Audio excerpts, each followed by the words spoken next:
शिवाय शांताय करणाय त्रय हेतवे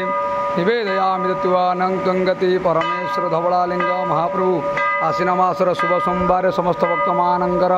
मंगल करीब धवलालिंग महाप्रभु निसंधान प्रदान कर विघ्ना रोग मुक्त कर अंधक चक्षुदान करीब धवलालिंग महाप्रभु समस्त गुआवस्था भक्तमानंकर मंगल करीब धवलालिंग महाप्रभु निसंतान संतान प्रदान कर रोगिणा रोग मुक्त कर अंधक चक्षुदान करीब धवलालिंग महाप्रभु तत्पुरुषाय विद्महि महादेवाय धीमहि तन्य रुद्रं प्रचोदयात् धवलालिंग महाप्रभु समस्त भक्तमानंकर मंगल के जे भक्त आपण पाखे मनोकामना रखिंट मनोकामना पूर्ण करीब धवलालिंग महाप्रभु ओं त्र्यंबकमयामहे सुगंधि पुष्टिवर्धनं प्रभारकं निपवन्दनात् मूर्तिर्मुक्षीयमामृतात् मृत्युंजय धवलालिंग महाप्रभु दीपं ज्योति परम ब्रह्म दीपं ज्योति जनार्दनं दीपहरतु मे पापं प्रजा दीपं नमस्ते शुभत करोतु कल्याणं